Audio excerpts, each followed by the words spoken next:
성가대 찬양 가장 아름답고 가장 멋진 바다가 뭔 줄 아세요? 오늘 성가대 제목입니다. 감사해. 이런 분위기의 바다를 뭐라고 할까요? 썰렁해. 여러분들 한 주 동안 어쩌면 이래저래 보이는 그리고 경험하는 것은 좀 어둡고 좀 음울한 그러한 시간을 보내지 않았나 싶습니다. 그래서 조금 되지 않은 그런 농담 먼저 좀 건네보면서 인사드립니다. 한 주 동안 평안하셨습니까? 네. 이번 한 주도 우리는 신종 코로나 바이러스에 그렇게 썩 자유롭지 못한 그러한 삶을 살았는지 모릅니다. 그럼에도 불구하고 이 시간 우리가 이렇게 예배의 자리를 함께 만날 수 있다는 것 참 감사하다라는 그러한 고백을 함께 나누면서 우리 이 시간뿐만 아니라 우리들의 삶 그리고 우리들의 주변이 하나님께 감사할 수 있는 삶 그리고 하나님이 주시는 참된 위로와 평안 가운데 거하는 귀한 삶이 되기를 소망합니다. 이번 바이러스 여러분들도 좀 공감하실지 모르겠지만 이러한 질병 극복하기 위해서는 우리가 먼저 질병에 대한 바른 암 제대로 좀 알아야 하지 않나라는 이러한 생각을 하게 됩니다. 자칫 이 질병에 대해서 이게 무지 잘 알지 못하면 떠돌아다니는 가짜 뉴스나 잘못된 정보에 의해서 내 삶뿐만 아니라 우리 주변도 더욱 힘들게 만들기 때문입니다. 그중 가벼운 것 하나를 먼저 좀 소개하자면 여러분들도 좀 들어보셨을 것입니다. 이번 바이러스를 막는 방법 중에 하나가요, 바로 김치를 먹으면 된대요. 공감하시나요? 예전 사스 때도 그랬나요? 김치 먹으면 면역력이 아주 좋아져서 이 바이러스 안 걸린다라는 그러한 이야기 있습니다. 물론 김치는 좋은 음식입니다. 특별히 우리 교회 김치는 너무나 좋습니다. 그래서 많이 드셔도 무방한데요. 바이러스 예방한다고 국물까지 많이 먹다간 어떻게 돼요? 나트륨 중독으로 조금 몸이 좀 힘들어집니다. 그런데 여기에서 조금 더 나아간 가짜 뉴스가 또 있어요. 더욱 주의할 것은 김치 먹으면 바이러스 안 걸리는데 단 중국산 김치를 먹으면 안 된대요. 왜일까요? 중국에서 수입해 오기 때문에 중국 오염된 그러한 것들이 그대로 우리 밥상으로 옮겨와서 감염 위험이 있다라는 것입니다. 혹시 지금도 이러한 가짜 정보 믿으시나요? 잘못된 것이라는 거 우리는 너무나 잘 알고 있습니다. 어쩌면 바이러스가 어떻게 침투되고 어떻게 전염이 되는지를 모르는 잘못된 알매서 오는 그러한 해프닝이 아닐까 싶어집니다.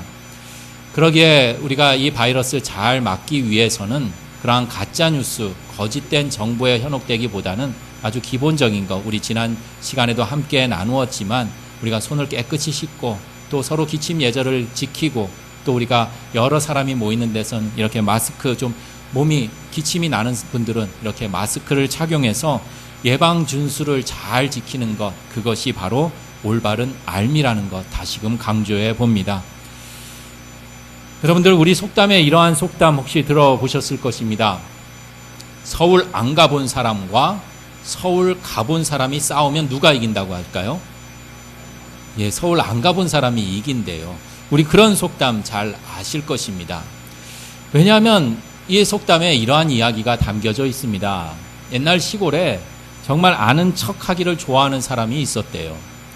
그래서 그 사람이 주변 사람들을 모아놓고 이렇게 이야기를 합니다. 저 한양에 가면 큰 남대문이 있는데 그 남대문 정 가운데 큰 현판이 있는데 그 현판에는 남대문 이렇게 적혀 있다라고 이렇게 이야기를 합니다.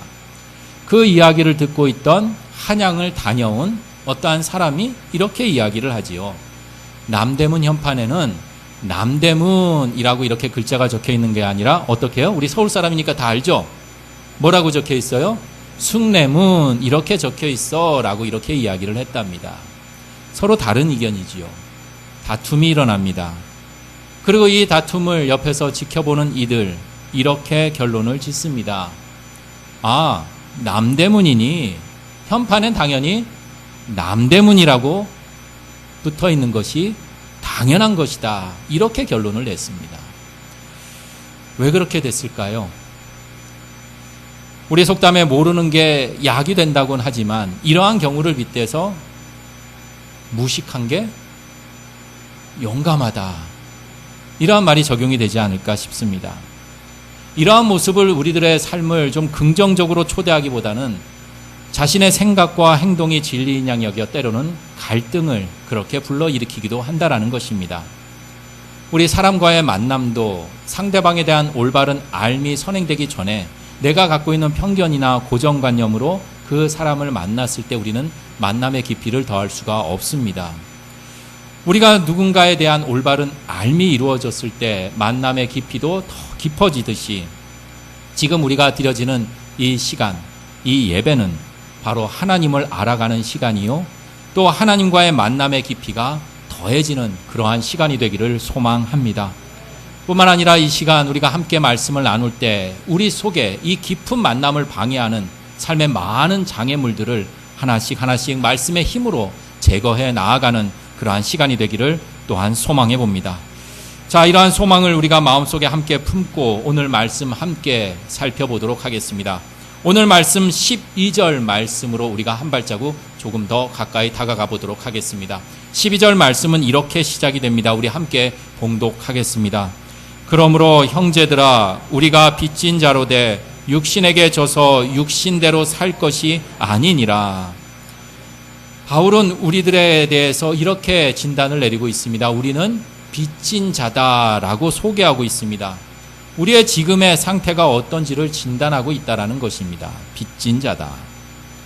요새는 사회보장제도나 이 빚을 진 채무자를 보호하는 장치들도 참 많지만 이 당시 우리 성경시대 당시의 기준으로 보자면 빚을 진 이 채무자가 된다라는 것은 지금과는 사뭇 비교할 수도 없는 엄청난 고통이라는 것입니다. 결론부터 말씀드리자면 이 빚을 진다라는 것은 노예가 된다라는 것과 같은 맥락이기 때문입니다. 당시의 기준으로 돌아가 살펴보면 이 채무자와 채권자는 아주 뚜렷한 차이가 있다고 합니다. 요새는 빚을 진 이 채무자도 좀 큰 소리를 치곤 하잖아요. 그런데 이 당시에는 상상할 수도 없는 일입니다. 왜냐하면 먼저 이 채권자에게는 이자를 마음대로 조종할 수 있는 그러한 권한을 갖고 있었습니다. 그리고 이 채권자에게는 또 하나의 권한이 갖고 있었는데요. 이 채무 기간, 언제 갚을 건지 이 기간도 이 채권자가 마음대로 조정할 수 있었습니다. 이에 반해서 빚을 진 이 채무자는 어떠한 권한이 있을까요?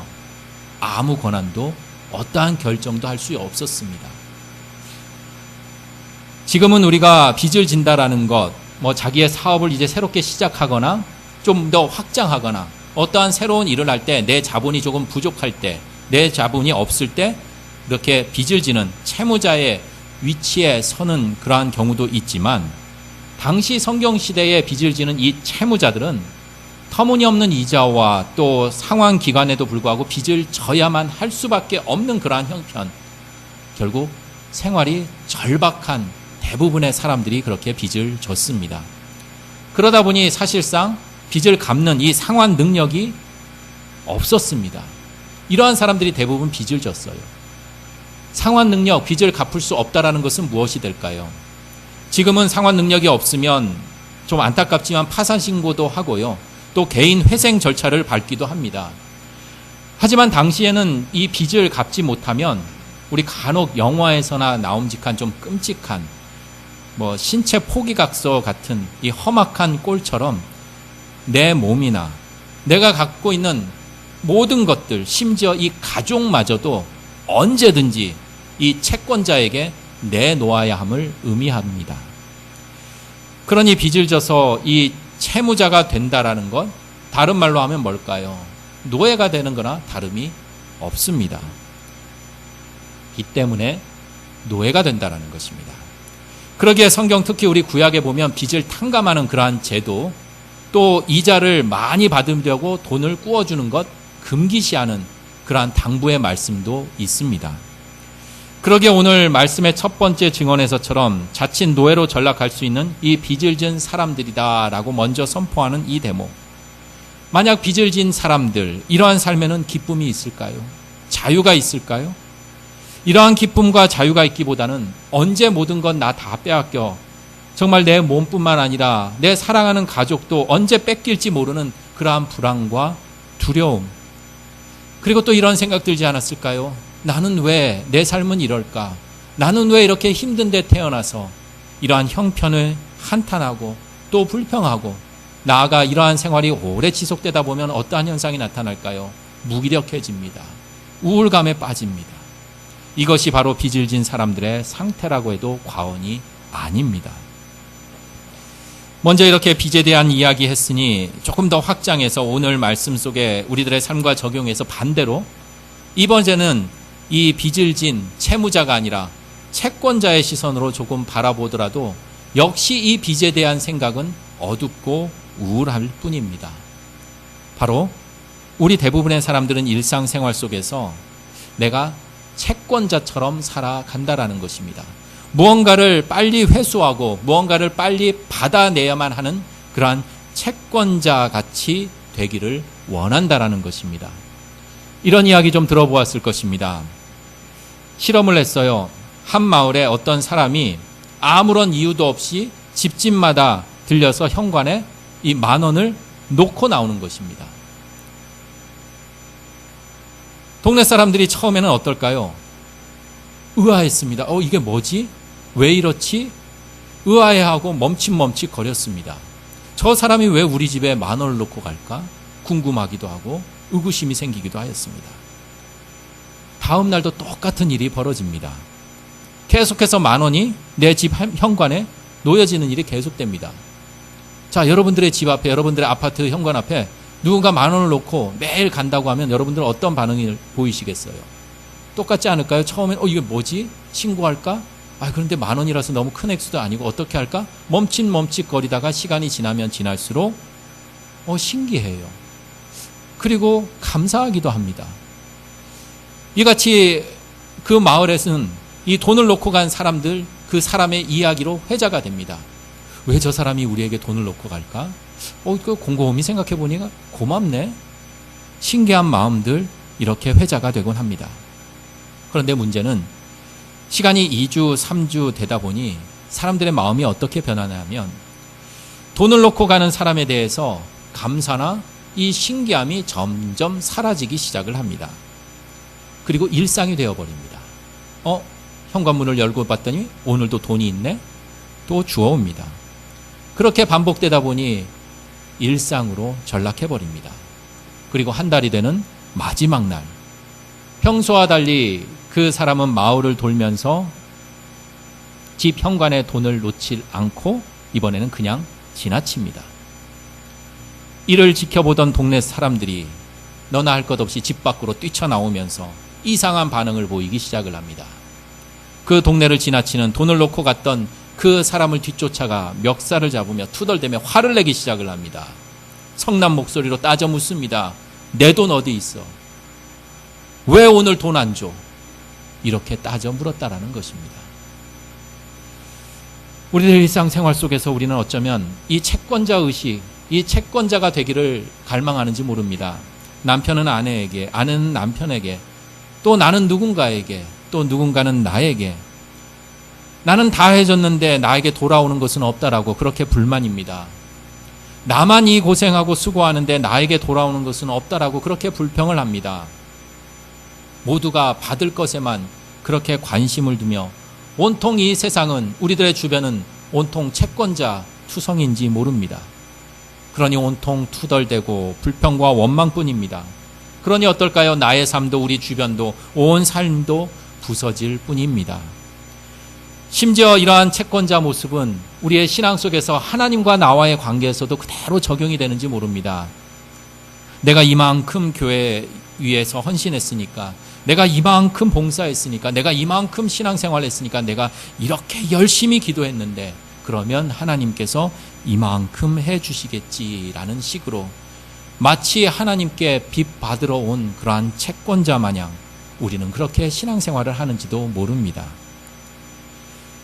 여기까지 오며 이래도 저래도 참 이 지긋지긋한 이 빚의 문제에 우리는 자유롭지 못합니다. 채무자가 되었든 채권자가 되었든 말입니다. 빚을 진 상태에서는 온통 빚과 연관된 그 채권자와 채무자의 삶으로는 우리네 삶을 온전히 살아갈 수 없다라는 그러한 한 가지 결론에 도달하게 됩니다. 자, 이런 상황에서 오늘 이어지는 말씀 함께 또 살펴보도록 하겠습니다. 14절의 말씀입니다. 우리 14절 말씀 함께 봉독해 보도록 하겠습니다. 무릇 하나님의 영으로 인도함을 받는 사람은 곧 하나님의 아들이라. 자, 빚과 연관된 채무자, 채권자가 아니라 전혀 다른 또 다른 존재를 우리에게 소개하고 있습니다. 뭘까요? 바로 하나님의 아들이라는 것입니다. 아, 여기 우리 여자분들 많이 노려보시네요. 그럼 우린 아니네? 그래서 여러분들 혹시 섭섭할 것 같아서 조금 더 자세히 좀 살펴보니까요.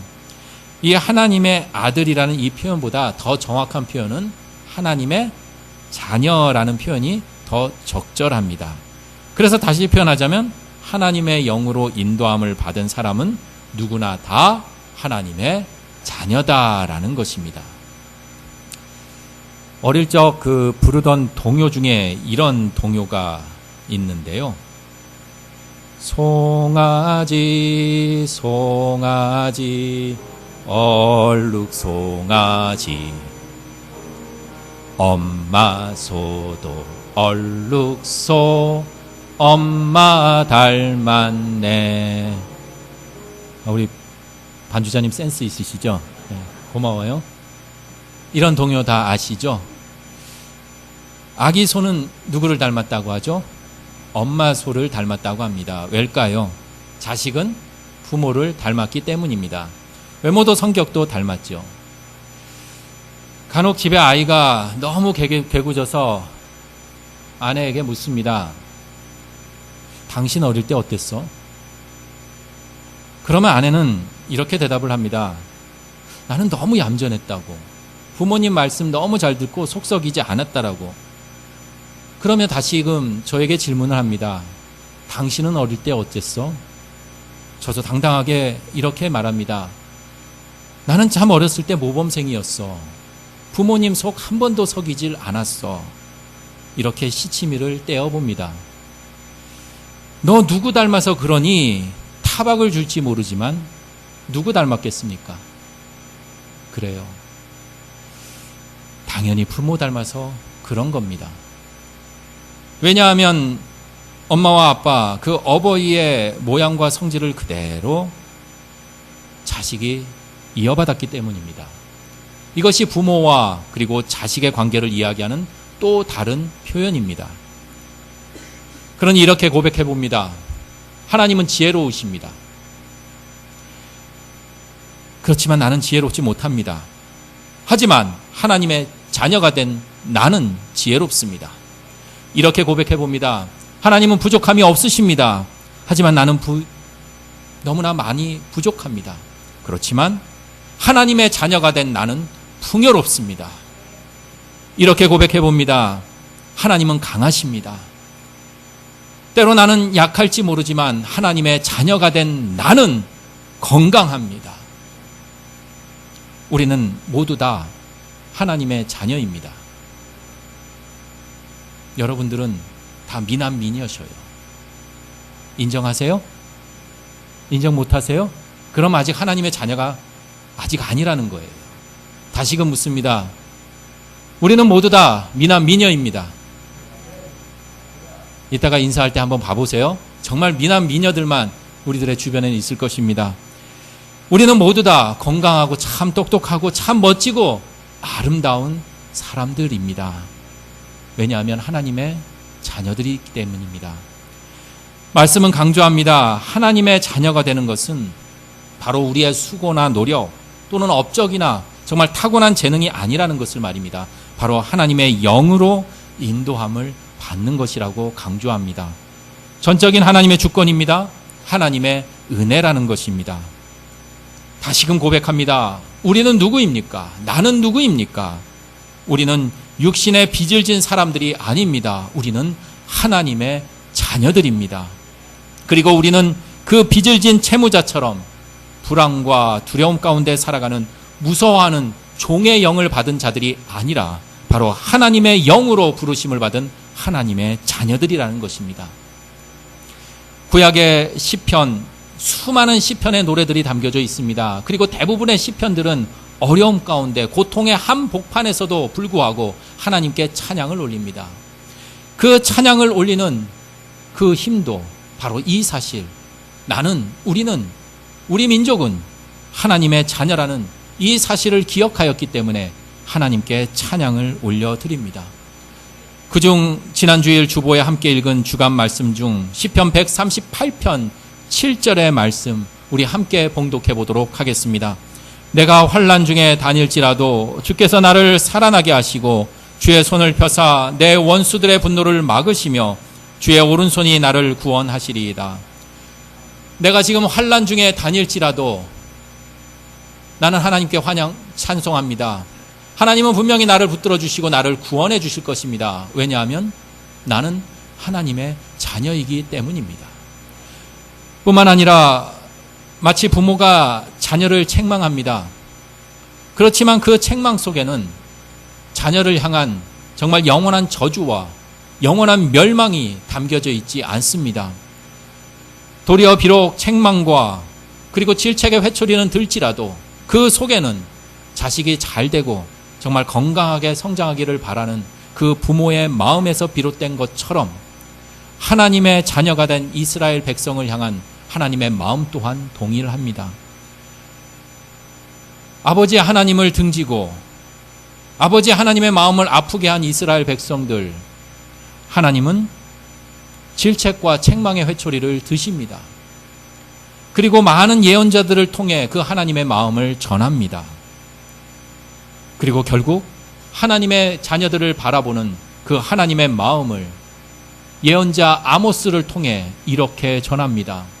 역시 주간 말씀 아모스 9장 그 중에 15절의 말씀 우리 함께 봉독해 보도록 하겠습니다. 내가 그들의 땅에 심으리니 그들이 내가 준 땅에서 다시 뽑히지 아니하리라. 내 하나님 여호와의 말씀이니라. 아멘. 아모스 선지자를 통해 끊임없이 책망과 질책의 회초리를 드셨습니다. 그렇지만 그것이 전부가 아니었습니다. 오늘 아모스 9장 15절 함께 봉독한 그 말씀에서처럼 너를 땅에 심고 다시 뽑히지 않게 하겠다. 이렇게 약속하십니다. 자녀는 노예가 아닙니다. 주인의 눈치를 보고 명령 앞에서 아주 벌벌 떨면서 굽신거려하는 종이 노예가 아닙니다. 하나님이 우리를 당신의 사랑하는 자녀 삼아 주셨기에 누가 누구를 두려워하고 누가 누구를 의존하고 무엇을 섬긴다는 말이겠습니까? 그리고 이런 우리들의 결심에 더더욱 힘을 실어주는 말씀이 우리에게 한 걸음 더 가까이 다가옴을 느낍니다. 오늘 본문 말씀 17절의 말씀입니다. 우리 17절 말씀 우리 함께 또 봉독해 보도록 하겠습니다. 자녀이면 또한 상속자 곧 하나님의 상속자요 그리스도와 함께한 상속자니 우리가 그와 함께 영광을 받기 위하여 고난도 함께 받아야 할 것이니라. 아멘. 자녀이면 상속자가 된다라는 말씀을 전하고 있습니다. 자녀가 된다라는 것은 곧 상속자가 된다라는 것과 같다라는 말씀입니다. 어떤가요? 참 기운나는 말씀입니다. 참 감사한 말씀입니다. 힘을 실어주는 말씀입니다. 그런데 마치 옥에 티가 있듯이 마지막 말씀에 좀 걸립니다. 고난도 함께 받아야 할 것이니라. 오늘 말씀에는 이 해당이 되지 않지만 로마서 같은 장 8장에 해당되는 로마서 8장 29절 말씀을 좀 먼저 좀 살펴볼까 합니다. 29절 말씀은 이렇게 우리들에게 소개를 하고 있는데 우리 함께 봉독해 볼까요? 하나님이 미리 아신 자들을 또한 그 아들의 형상을 본받게 하기 위하여 미리 정하셨으니 이는 그로 많은 형제 중에서 맏아들이 되게 하려 하심이니라. 아멘. 우리는 예수님을 이야기할 때 하나님의 독생자, 외아들 이러한 속에 익숙합니다. 그런데 오늘 로마서 8장 29절 함께 봉독한 이 말씀에는 조금은 생소한 예수님을 이렇게 소개하고 있습니다. 하반절에 맏아들이다 라고 이렇게 소개를 하고 있습니다. 누구의 관점일까요? 하나님의 관점에서 예수님을 봤을 때는 예수님은 맏아들이라는 것입니다. 자, 그렇다면 하나님의 관점이 아닌 우리들의 관점으로 예수 그리스도는 어떻게 될까요? 큰 형, 큰 오빠가 되는 것입니다. 제일 큰 형, 제일 큰 오빠가 되는 격입니다. 사람들이 예수님을 이 바이러스의 가짜 뉴스처럼 온전히 제대로 알지 못하고 거짓 정보를 흘립니다. 잘못된 이해로 예수님은 미쳤다, 예수 미쳤다, 그리고 귀신들의 힘에 의해서 이러한 일들을 행한다라는 거짓된 정보를 흘리고 이러한 소문으로 예수님을 괴롭힙니다. 그리고 예수님은 자신을 찾아온 어머니와 동생들 그리고 누이를 바라보면서 육체적인 가족의 틀을 벗어나는 더 큰 하나님 나라의 가족을 이렇게 소개합니다. 역시 주간 말씀에 속해 있는 마가복음 3장 그 중에 35절의 말씀입니다. 우리 함께 봉독합니다. 누구든지 하나님의 뜻대로 행하는 자가 내 형제요 자매요 어머니이다. 성경은 증언합니다. 예수 그리스도는 우리들에게 하나님의 뜻을 전하고 하나님의 그 뜻을 보여주기 위한 하나님의 맏아들로 이 땅에 오셔서 하나님의 맏아들로 살다가 고난을 겪으셨습니다. 그리고 죽으셨습니다. 그렇지만 이것이 끝이 아닙니다. 하나님의 생명을 유산으로 상속받았습니다. 하나님의 생명으로 유산을 상속받았으니 어떻게 됐을까요? 무덤을 뚫고 부활하셨습니다. 그리고 우리는 누구일까요? 그 큰 형이요, 큰 오빠이신 예수 그리스도의 동생들입니다. 그러기에 그 뒤를 따라 그의 고난에 동참할 뿐만 아니라 우리의 큰 형이요 큰 오빠 되신 그 예수 그리스도가 경험하였듯이 우리도 영원한 하나님, 그 하나님의 생명을 유산으로 상속받게 되었다라는 것입니다. 우리는 하나님의 자녀입니다. 그리스도와 함께한 상속자입니다. 그러기에 우리는 예수 그리스도의 형제요 자매요 하나님 안에서 한 가족입니다. 바로 이 큰 희망 가운데 우리는 오늘의 이 어려움 가운데 일이 일비하지 않고 흔들리지 않고 심지어 그 고난의 길을 묵묵히 걸어갈 수 있는 이들입니다.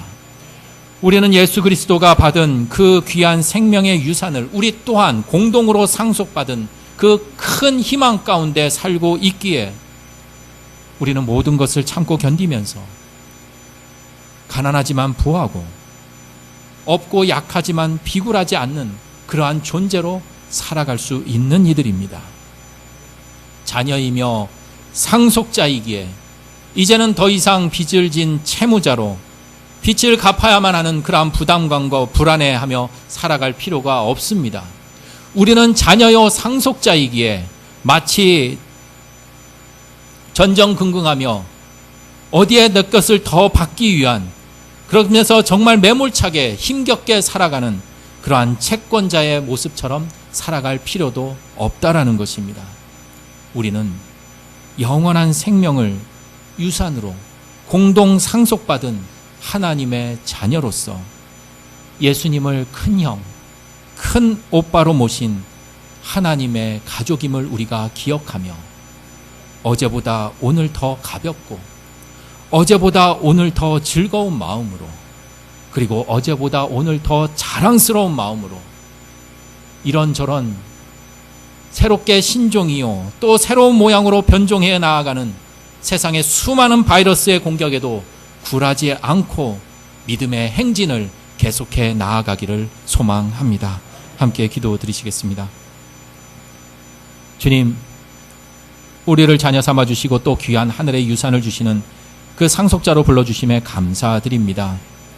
한 가족은 한솥밥을 먹고 함께 즐거워하고 함께 슬퍼하듯이 우리네 삶에 펼쳐진 어려움도 주님과 함께 슬기롭게 이겨나갈 수 있게 하시고 우리네 삶에 펼쳐진 기쁨도 주님과 함께 기뻐하며 찬양하는 삶 살아갈 수 있도록 인도하여 주시옵소서. 우리가 세상 살아가면서 늘 수고와 끝없는 그러한 노력에 매달리는 종으로 노예로 1년을 살기보다는 생명의 상속자인 하나님의 자녀로 하루를 살게 하옵소서. 그래서 하나님의 아들, 딸이 된 우리 한 가족으로 불러주신 이 귀한 부르심에 우리가 응답하며 하나님의 아들 예수 그리스도와 함께 이제 우리들도 하나님의 뜻을 받들며 살아갈 수 있도록 인도하여 주시옵소서.